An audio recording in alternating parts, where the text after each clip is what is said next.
Welcome to chess, ladies and gentlemen. All right, man. So, as you guys probably know, we got Maxime vachier-lagrave versus Hans Niemann. I think it's a pretty highly anticipated matchup.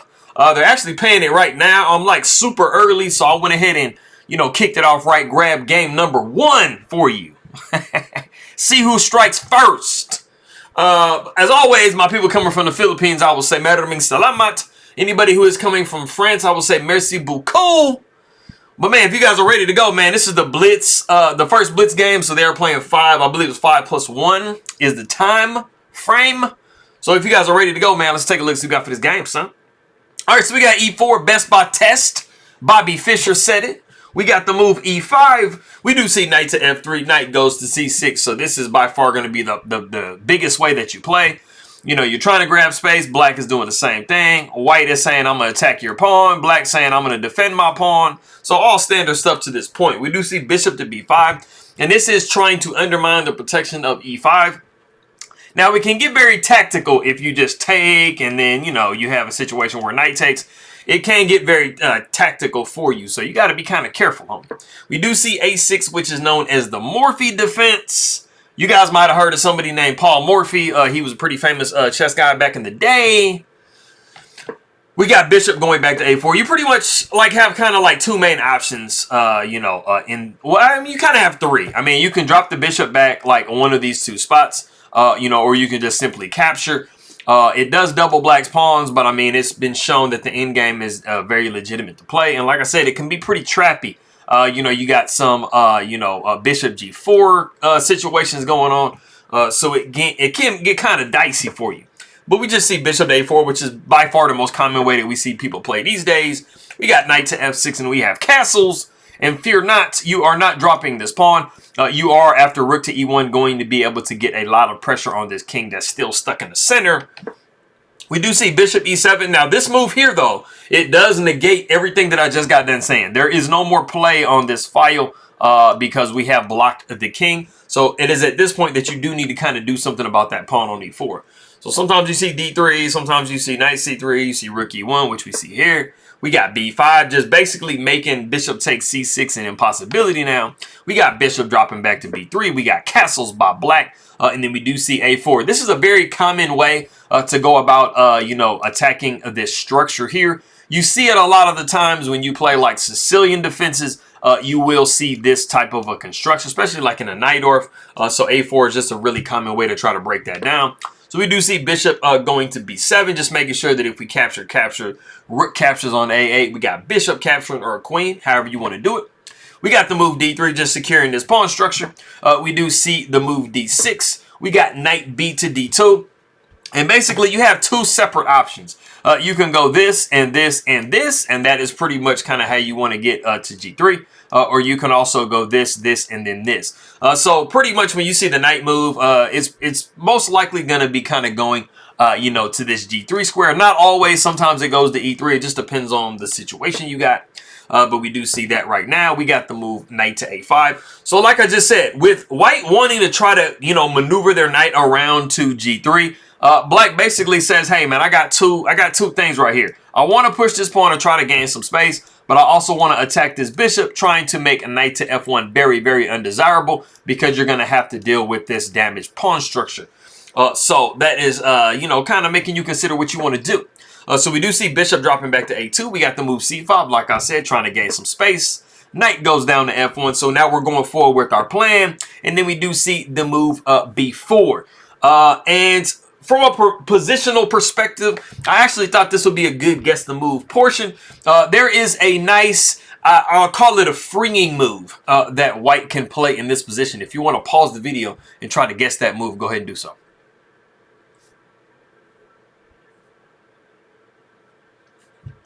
Okay, so like I said, white is trying to maneuver their way around here on the king side. Maybe something like knight to G3, knight to E3, better their knight's position. And like I said, black is trying to gain as much space as possible. So you see this pawn chain is kind of creeping into white's position a little bit. You still kind of have to get a couple of pieces in play if you are on the white side. But something that you can do right now is try to chip away at the space that black has gained. So the move that I'm wanting you to guess is the move C3. You're basically trying to say, hey, man, I'm going to try to break down this structure. I don't want you to get any further space. I don't want you to clamp down on my position and make my pieces bad, right? So you probably would see rook to b8. Pawn would be taking, bishop d2. And this is a very strong position for white. You know, you're probably going to move this bishop out of the way and try to see if you can successfully get the move b3 in.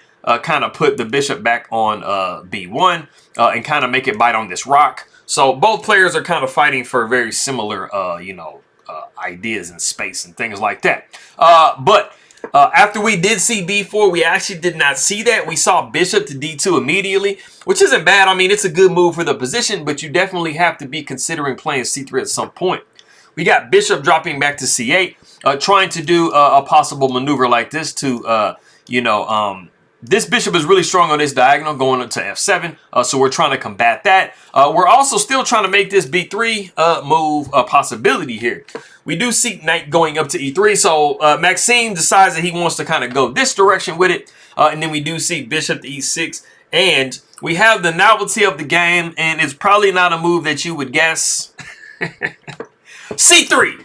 Yeah, okay. The unfortunate thing about c3 here is it's not absolutely the best time to play that move. It was much better either 1 or 2 moves ago, because once you've allowed this bishop to redirect around and influence this b3 square, you now have this. And like I was telling you guys a second ago, the problem is now you have just put you have undeveloped your bishop all the way to the back rank. This rook, like, where is this rook going, bro? So this kind of brings us to the thumbnail. I mean, we're not going anywhere with this rook. We're really not going anywhere with this bishop. And so black is really getting a seriously huge cramp clamping your position. And the interesting thing is, with Maxime vachier-lagrave being a French player, like, he kind of should have seen this coming, because this is very similar to like French type stuff. Especially if you can get all those pawns kind of right here. You just literally don't give white any space to really move. We do see queen going to c7. We got the move d4. And then we see the move c4. And like I said, I mean, this is looking more and more like a French every second. This is definitely what you would see from the black perspective if you played like a French advance or something like that. So like I'm saying, with Maxime being a French player himself, he kind of should be anticipating these types of ideas coming up. We got knight going up to f5. We are definitely absolutely not worried about bishop taking and pawn taking. It kind of gives us a little bit more freedom with our pieces. We got rook a to d8. We got queen up to e2. Rook f goes to e8. Knight takes e7 with check. Queen takes e7 with check. And it kind of seems like from the white perspective, maybe you're winning a pawn, right? Because like, what does black do if you take here, and then take here, right? Well, Hans Niemann has an answer for that. Pawn takes, knight takes. It seems like, hey man, everything's good. I got a pawn. I'm about to get my bishops out. My rook might come to life. And then you see this move here. You're like, wait a minute. Bishop g4? Like, what are you trying to do to me, bro? It doesn't really seem like it's that bad at the moment, right? Okay, knight takes, knight takes. Okay, well, hold on a second here. The white queen is just a little bit overloaded, though. You don't really want to capture here because you will be allowing rook takes d2. But you don't really have a whole lot of great options. In this position, we actually do see that happen. And it's like, man, the rook is on the 7th, bro. You don't want that, man. This is like a really, really strong 7th rank rook. So in the position that we had before, it was just a little bit better. You kind of got to cut your losses, go bishop to e3. Then you would probably be seeing knight taking, queen taking. And then after you see g6, f4. And, I mean, you definitely, I mean, black has a little bit of an advantage. But, I mean, white is definitely kind of starting to get their pieces rolling.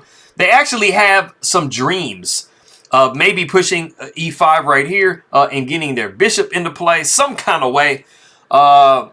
It's still kind of iffy for black because you do, or I mean for white, because you do have this severe clamp down on this position. And this knight, this is like the best knight I've ever seen on the rim. Like, usually they're not good. But anyway, like I said, we did get in this position here. We traded, and then we do see the move e5. So it kind of seems like, hey, man, I'm going to start getting my pieces rolling.